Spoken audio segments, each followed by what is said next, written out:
C'est pas ma psychologue habituelle que j'aime à la folie de mon cœur, c'est la psychologue de mon nouveau service. Et je vous jure mot pour mot, elle m'a dit: d'après moi, le seul moyen de vous en sortir, c'est de trouver l'amour. Ou rencontrer des hommes bien. Je suis en train de me rendre compte que je vais bientôt avoir 30 ans. Et comment vous expliquer? Je suis en angoisse sans être en angoisse. Alors c'est chaud. 2025, vous êtes en couple avec des gens bien, vous avez une chance inouïe. Là, à l'approche des 25 ans, ça commence vraiment à me mettre la pression parce que tu vois tes copines, elles se marient, elles ont des enfants, elles commencent à fonder des familles, des projets hyper concrets, et toi t'es toujours à l'étape numéro 1, le date, et que t'as vraiment rien de concret. J'ai 22 ans de célibat, je n'ai jamais été en couple. Et depuis, je cherche la raison et j'ai trouvé, c'est à cause de Disney Channel. Ça veut dire que j'ai grandi dans une bulle, dans une sphère de ce que je pensais être la réalité. Tout le monde dit ouais, c'est trop bien, t'es trop belle et tout machin, tu peux avoir qui tu veux. Ouais, tu peux avoir qui tu veux dans ton lit. Ça s'arrête là. J'arrive à 30 ans et je me prends une baffe mais stratosphérique. Toute la déconstruction qu'on m'avait vendue ne m'avait apporté finalement que des traumatismes et beaucoup de chagrin. Les filles, asseyez-vous, je vais vous expliquer comment avoir un mec riche. C'est fou comment pendant des années j'étais en mode ouais, je m'en fous, l'amour, tout ce qui compte c'est partir et faire de l'argent. Et on a beau tout avoir, quand on n'a pas l'amour, franchement. Vous savez pourquoi je ne pourrais jamais accepter un homme qui fait le minimum pour moi? Tout simplement parce que entre copines déjà, on se traite comme des princesses. Ton partenaire, il doit gagner combien minimum par mois? Plus de 10K. Comment obtenir de l'argent d'un homme sans coucher avec lui? Ma mère est la plus grosse chiasse qui puisse exister sur cette terre. Mon body count est de 41. À quel âge? Et 20 ans. Mariage, c'est tellement pas un accomplissement. Genre, toi, t'es contente parce que t'as eu ta petite bague histoire d'or qui lui a même pas coûté un mois de salaire. Mais lui, c'est le jackpot. J'ai Ken avec 123 mecs et je montre mon corps et j'ai un mec qui m'aime. Moi, je t'avoue que j'ai un sacré kilométrage déjà, donc je pourrais même pas les compter. Voilà comment j'ai appris que mon père était le père de ma mère, donc mon papy. Ouais, monsieur, n'importe où, mais accélérez. Nous sommes en guerre. On vit aujourd'hui une crise émotionnelle silencieuse, mais massive, la solitude écrasante des femmes modernes. Une génération qui pensait pouvoir tout contrôler, tout choisir, tout obtenir. Une génération qui croyait que l'amour attendrait, que les options seraient infinies, que la vie laisserait toujours une seconde chance. Elles ont grandi avec l'idée qu'elles pouvaient viser un homme parfait, ignorer les hommes ordinaires, profiter de leur jeunesse sans réfléchir, accumuler des expériences sans conséquences, courir après l'attention masculine comme si c'était un sport, et qu'un jour, un homme exceptionnel viendrait malgré tout les choisir. Mais aujourd'hui, la réalité les a rattrapés, le marché amoureux est devenu brutal. Les hommes draguent moins, les relations s'effondrent, les familles se brisent, le body count explose, les traumas s'accumulent, et les mêmes femmes qui riaient du bon mec sont celles qui pleurent aujourd'hui du manque d'amour vrai. Avant de commencer, assure-toi de t'abonner pour ne pas manquer mes prochaines vidéos. On est parti! Observation numéro 1. Des attentes irréalistes alimentées par des illusions modernes. Même si tu viens de rencontrer un mec que tu commences ta relation là, soit nonchalante, soit une feignasse, soit une putain d'assistée. Va arrêter de se mentir, dans un couple, il y a toujours la princesse, celui qui s'investit beaucoup moins que l'autre. Bizarrement, quand ce rôle est attribué à la femme, dans 90% des cas, bébé, ça marche toujours. N'insiste pas pour porter les sacs, n'insiste pas pour payer les sorties. Il veut t'ouvrir la porte, laisse-le faire. Dès le début de la relation, dès les premiers dates, comportez-vous comme les princesses. Il veut t'ouvrir la porte, payer des trucs, porter les sacs, toi t'es là. Non mais t'inquiète, promis, je vais le faire, t'inquiète, je vais t'aider. Bébé, tu vas regretter. Juste pour te rappeler que si t'as déjà emmené au restaurant, il n'est pas spécial. S'il te dit que t'es belle, il n'est pas spécial. Il te demande si t'as passé une bonne nuit, il n'est pas spécial. Il te présente à ses potes, il n'est pas spécial. T'emmène au cinéma, il n'est pas spécial. Il t'offre un cadeau pour ton anniversaire, il n'est pas spécial. Donc si tu te raccroches encore à lui en te disant « Oh mais regarde tout ce qu'il a fait pour moi », il a rien fait de spécial. Il a fait des choses normales. Et toi, de base, physiquement, c'est quoi ton type d'homme? Grand, brun, les yeux clairs, musclé, assez intelligent, qui fait la vaisselle et les courses, le ménage. Qui a pas besoin d'une daronne en fait, parce que je suis pas sa daronne jusqu'à preuve du contraire. Voilà, juste ça. Juste un homme, pas un enfant. J'ai peur pour sa santé déjà pour commencer. Il devrait peut-être un peu plus prendre soin de lui sur certains points. Pas être méchant, on ne va pas en dessous de 5. Et si t'es méchante, ça donne combien? Ça donne un petit 3, ouais, un petit 2. Un petit 2.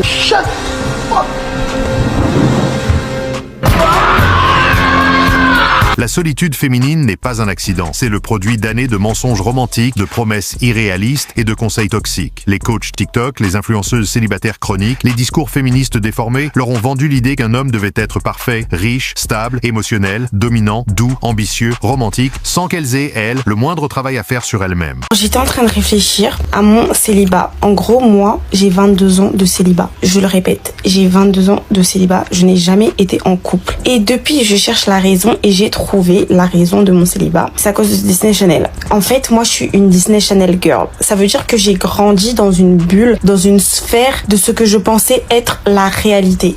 Je m'explique. J'ai grandi à base de Austin et Ali, Jessie, Violetta, tout ça. C'est-à-dire que j'avais une certaine attente des hommes. Je me dis, les hommes, ils doivent faire comme ci, comme ça. Vous avez capté? Donc ça veut dire, si un homme, il veut sortir avec toi, il doit descendre en bas de chez toi, te chanter des trucs, t'écrire des lettres, genre, voilà, faire comme Léon, des Voy Porti et tout. Vous avez capté? Ça veut dire que moi, je pensais ça jusqu'à mes 15-16 ans, la vérité. Et je suis pas en train de mytho ou quoi. C'est-à-dire que moi, dans ma tête, un mec, il devait faire vraiment énormément de choses. Et du coup, ça veut dire que si je voyais pas ça, j'allais pas calculer. Et quand j'ai appris la réalité, déjà la réalité m'a giflé, mais ça veut dire que je pense que dans mon cerveau, je veux pas accepter que je suis pas dans un film Disney Channel. Je sais pas si vous voyez ce que je veux dire, mais là je suis toujours pas en couple et tout. Même si je parle un mec, genre s'il fait pas des trucs que je vois dans mes séries, là maintenant pas que Disney Channel mais aussi dans mes séries, en fait, alors, mes attentes, elles sont tellement élevées que j'ai l'impression que je trouverai jamais, genre. Et des fois, j'essaie de me sortir de ma bulle de série, de Disney Channel et tout, mais j'arrive pas, je sais pas c'est quoi la vraie vie. Ce conditionnement les a poussés à rejeter des hommes normaux, des hommes stables, des hommes loyaux, pour poursuivre un fantasme qui n'existe pas dans la vraie vie. J'ai 24 ans et j'ai jamais été en couple. Et je vous jure que là, à l'approche des 25 ans, ça commence vraiment à me mettre la pression parce que tu vois tes copines, elles se marient, elles ont des enfants, elles commencent à fonder des familles, des projets hyper concrets et toi t'es toujours à l'étape numéro 1, le date, et que t'as vraiment rien de concret, ça met vite la pression. Alors je sais que c'est un sujet hyper intime pour en parler sur TikTok, mais je me suis dit que si j'en parlais ici et qu'il y a des filles qui étaient dans la même situation que moi, ben je me sentirais peut-être un peu moins seule. Je jure les filles, j'ai l'impression d'être un extraterrestre, genre des fois quand je parle à un homme et que c'est le moment de la fameuse question de combien de relations précédentes, et ben bon là j'ai envie de m'inventer une vie, j'ai envie de m'inventer des ex, de dire que j'ai eu des copains et tout, parce que en fait quand tu leur dis que t'as pas eu de copains, et ben c'est deux réactions. Soit t'es complètement folle, genre t'as un truc qui va pas chez toi, c'est pour ça que t'as jamais été en couple, soit c'est on te croit pas, t'essaies de te donner une image de prude, tu t'inventes une vie, etc. et tout. Et genre je sais jamais comment réagir en fait.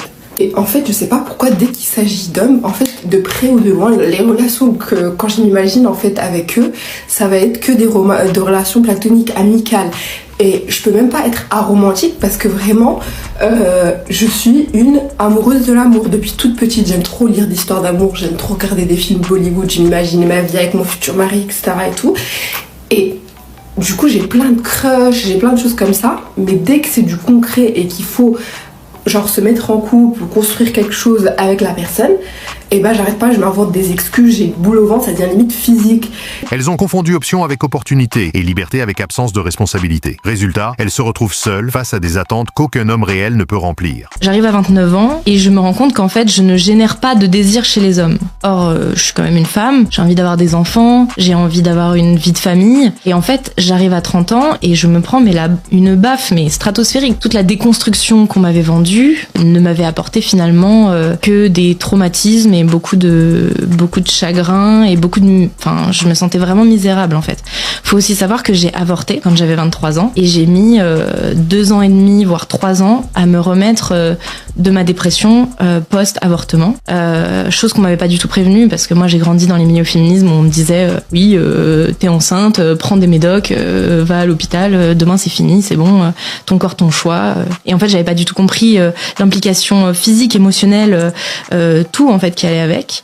Et j'avais des amis qui le vivaient très bien, mais moi personnellement je l'ai très très mal vécu, j'en ai fait des cauchemars pendant des années. Ouais man.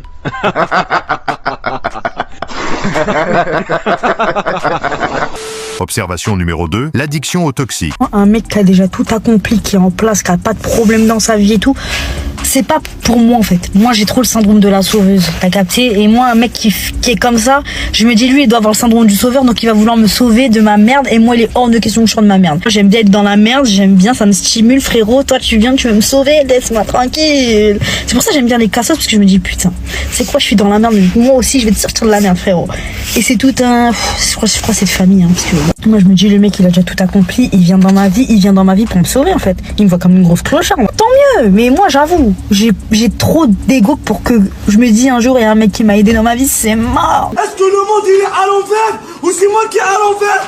Pourquoi le bad boy gagne toujours au début? Beaucoup de femmes modernes ne cherchent pas l'amour, elles cherchent une émotion forte. Le calme les ennuie, la stabilité les fatigue, la loyauté ne les excite plus. Elles veulent des montagnes russes, pas un foyer. J'ai vraiment un souci, c'est qu'en fait, soit je m'en fous du garçon, soit je fais une obsession sur lui. Vraiment tout ou rien. Quand le garçon, il me kiffe trop, genre ça se voit je vais arrêter de lui parler, ça va me dégoûter. Par contre, si le garçon, genre il s'en fout de moi, enfin pas qu'il s'en fout, mais là il est pas à fond, et je vais commencer à grave bien l'aimer. Moi, quand j'aime bien un garçon, ben en fait, je fais une obsession. En fait, les mecs, si vous voulez que la fille elle vous kiffe, il faut pas que vous lui montrez en fait que vous êtes à fond. Genre ça c'est l'erreur à ne jamais faire. Bon après ça dépend des filles. Je parlais avec un garçon et genre je m'en foutais au début, je lui parlais comme ça, mais genre je le trouvais même pas très beau physiquement. Mais en fait il a suffi qu'il mette genre quelques petits remis et tout. Je dis mais en fait il est pas à fond et je sais pas ce qui s'est passé, je sais pas ce qu'il y a eu en moi. Et à l'heure d'aujourd'hui, je le kiffe, voilà, je kiffe ce mec. Alors de base j'étais là en mode bon, on verra. De base il me plaisait même pas physiquement, genre vraiment ça n'était pas du tout mon style. Moi j'aime les grands bruns, yeux marrons, mat de peau. Il est blond, yeux bleus, blanc de peau, il a des lunettes, genre il est bigleux. Le bad boy devient alors irrésistible. Il active leur trauma, leur insécurité, leur besoin de validation. Il leur donne de l'intensité, pas de l'amour. Et au lieu de prendre conscience du danger, elles deviennent accros à la tension, au suspense, au chaos. Et un jour j'ai reçu un message sur ce jeu, salut ça va, d'un autre joueur. J'ai répondu et rapidement cette personne m'a écrit des banalités, t'as quel âge? Je dis je suis maman de 2 filles, je suis en couple. Il m'a dit bon moi je suis célibataire. Très rapidement on s'est mis à se parler tout le temps. On a décidé de se rencontrer. Je l'ai pas dit à ce moment-là. Non, je l'ai pas dit à ce moment-là. Je faisais que penser à lui et en fait quand je l'ai vu ça s'est confirmé, il y a eu un coup de cœur. Entre-temps j'ai appris qu'il était en couple finalement et là j'en parle au père de mes filles, qui me console et qui me dit bon c'est bon maintenant t'ouvres les yeux, moi je me réveille, je refais attention à toi, on part en week-end comme tu voulais, c'est bon. Et moi en fait non, j'ai continué. L'autre il m'a promis c'est bon, c'est fini avec elle en fait, je t'en ai pas parlé parce que c'est fini et voilà, et j'ai tout pardonné. Alors il est venu emménager dans cet appartement, vous aviez tout choisi ensemble? Le problème c'est que le jour où il devait aménager, donc il avait signé un contrat, il avait trouvé du travail dans ma ville. J'avais vu le contrat, tout ça, il devait aménager un dimanche et le dimanche soir il était sur la route, censé être sur la route et il m'envoie et il me bloque en fait, j'ai plus de nouvelles et il m'a envoyé j'ai fait demi-tour et là silence radio. Donc le lendemain, donc là je meurs sur place, je m'effondre, il y a tout qui, j'avais déjà tout quitté. Je vais venir jusqu'à chez toi, en bas de chez toi je vais te croiser et je vais te boxer. Le bon mec, lui, devient invisible. Non pas parce qu'il vaut moins, mais parce qu'il ne réveille pas leurs blessures. Ce cycle mène droit à la solitude parce qu'à force de choisir l'émotion avant la stabilité, elles finissent seules, avec un cœur brisé par les mêmes hommes qu'elles mettaient sur un piédestal. Je suis une personne de très très toxique, j'en suis très très consciente et si demain j'ai la chance de tomber sur quelqu'un de très très sain, je vais faire en sorte de rendre cette relation toxique et cette personne toxique. C'est-à-dire que je vais te pousser à bout, tu vas sortir de ma vie parce que bien évidemment je suis très consciente que on en a marre et je vais te reprocher ta réaction en mode tu m'as abandonné alors que c'est moi qui t'a poussé à bout. Si un jour j'ai le malheur d'avoir ton adresse mail, sache que je vais t'harceler par mail jusqu'à la fin de mes jours. Je vais t'harceler d'appels masqués, même si tu as le malheur de me bloquer de partout, je te laisserai pas passer à autre chose. Jusqu'à ce que moi, ça me saoule, ou je passe à autre chose, ou je sais pas, genre mon obsession pour toi parte. Je vais vous donner un exemple à quel point je suis folle et à quel point j'estime l'amour. Demain, je vais mettre une tenue dans l'espoir que tu me demandes de me changer. Si tu me dis rien, tu m'aimes pas. Si tu me dis de me changer, que je te dis non et que tu lâches l'affaire en mode ok, tu fais ce que tu veux, c'est ton corps, tu m'aimes pas. En fait, il faudra que tu me menaces en mode si tu sors dans cette tenue, je t'éclate. Là, il y a moyen que je pense que tu m'aimes un petit peu. C'est-à-dire, ma vie tourne autour de toi, je veux que ta vie tourne autour de moi. Je pense tout le temps à toi, je vis toi, je respire toi, je dors toi. Je veux que tu dormes moi, que tu penses à moi, que tu respires moi. On ne pleure pas, on ne pleure pas. Observation numéro 3, les hommes ne draguent plus, et ce n'est pas sans raison. Il y a un truc qui me dégoûte, ça me fait grave me remettre en question sur ma vie et tout. Des fois je vois des mecs qui me DM et je me dis mais c'est pas possible. Je me dis comment toi t'as eu le culot de me DM. Bon après je pense que c'est la même merde pour toutes les filles, mais moi la différence c'est que vraiment ça me fait mal au cœur. Je me remets en question, je suis en mode mais meuf, y a un truc qui va pas chez toi. Ou qu'il y ait des mecs comme ça qui osent venir te DM genre. Est-ce que les femmes aiment se faire aborder dans la rue par les hommes? Pas du tout. Pas du tout? Non. Moi j'ai rencontré un mec, je lui donnais mon Insta. Il m'a écrit le lendemain, j'ai répondu vite fait, je l'ai pas follow parce que on se laisse un peu désirer. On se fait un peu désirer, c'est comme ça, on est des nanas mignonnes, tu vois. Le mec, il voit que je lui fais pas du rentre dedans, je réponds tranquillement, il me unfollow, il part. Je reviens vers lui, je dis, mais en fait, mec, qu'est-ce que t'as pas compris, en fait? Il faut me faire la cour, en fait. Il faut relance, en fait. Fais des trucs, montre que t'as vu, tu mets du tien. Genre, fais un peu de cardio. Fais des trucs. J'ai dit, mais toi, tu manques de persévérance, en fait. Toi, t'envoies ton CV, on te répond pas, ou on te dit, on va traiter ton dossier, on revient vers vous dans les plus brefs délais, tu dis au revoir. C'est comme ça, toi. Bah, ça m'intéresse plus, en fait, je lui ai dit. Moi, ça me vexe. Genre, ça me fait un peu de peine quand il y a des mecs moches qui me draguent. Mais je parle pas de mec moche, genre s'il est drôle c'est bon, tu vois, parce que ça waouh, j'ai aucun problème. Mais je parle des mecs genre vraiment, enfin on sait que non, genre vraiment on sait. Et juste ça me fait un peu de peine parce que je me dis le mec ça veut dire qu'il se dit que genre c'est possible, genre c'est ok. Ouais man.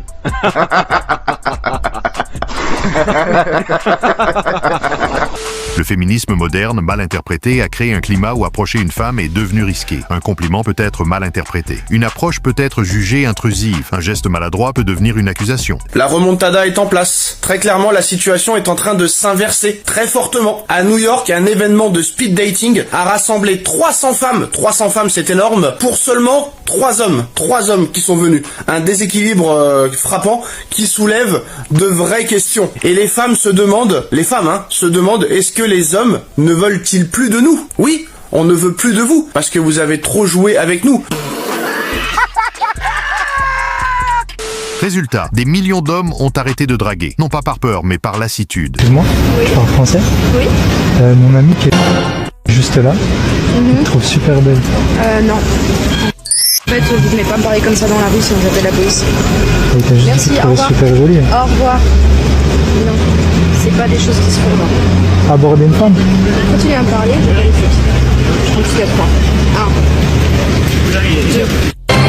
Et maintenant, beaucoup de femmes se demandent alors pourquoi personne ne vient vers elles, sans réaliser que ce sont les discours qu'elles ont applaudis qui ont fait fuir les hommes les plus sérieux. Je suis persuadée depuis le début qu'on est trop en place, nous les filles, et qu'on on a le choix en fait, mais pas du tout. Pas du tout. Alors attention à votre ego parce que sinon vous finirez comme moi. La dernière cacahuète au fond de la coupelle que personne ne veut manger. Ça a permis aussi de réaliser que, parce qu'il y a beaucoup de femmes, mais j'en fais partie, où à un moment dans notre vie, je sais pas, on a un ego un peu démesuré, du genre on pense qu'on peut toujours avoir mieux, prétendre à mieux. Mais en fait, peut-être pas. Hein, on verra à la fin de l'histoire si je suis vraiment cette cacahuète molle et seule. Ou si quelqu'un se dévouera pour me manger, mais franchement... C'est interdit de pleurer. Interdit.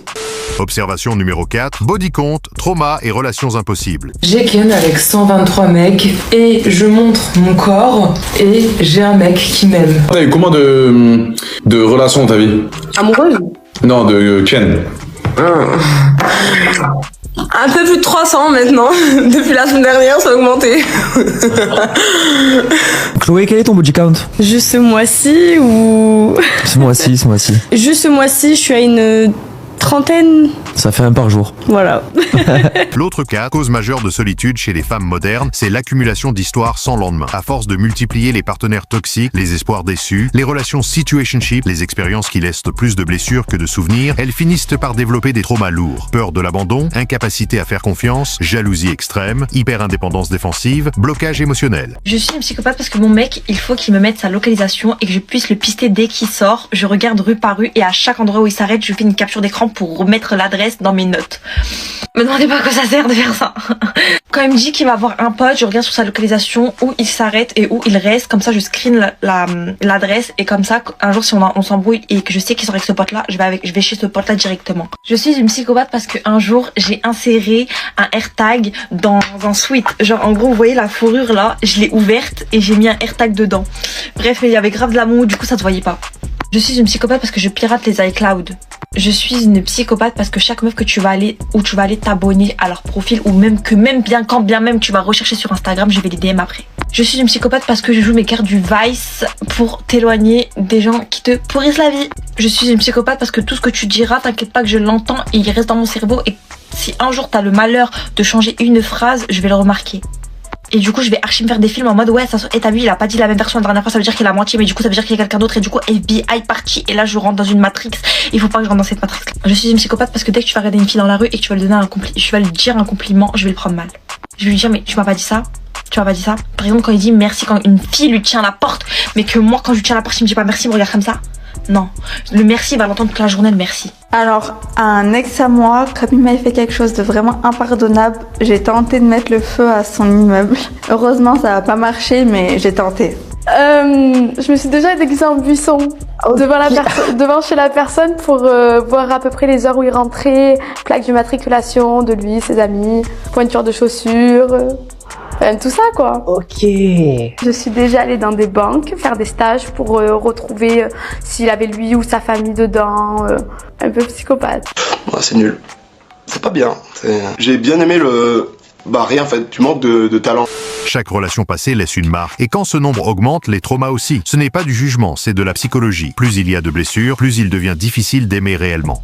L'une des choses que mon mari m'a dites avant que l'on se mette ensemble, c'est Estelle, si tu te mets avec moi, sois sûre de m'aimer totalement. Et quand il a dit, en fait, sois sûre de m'aimer totalement, c'est en mode, je ne suis pas là pour penser tes blessures. Je ne suis pas là pour résoudre les problèmes que tes ex ont eu à te mettre. Enfin bref, je suis pas là pour guérir tes blessures, en fait. Je ne suis pas ton médicament.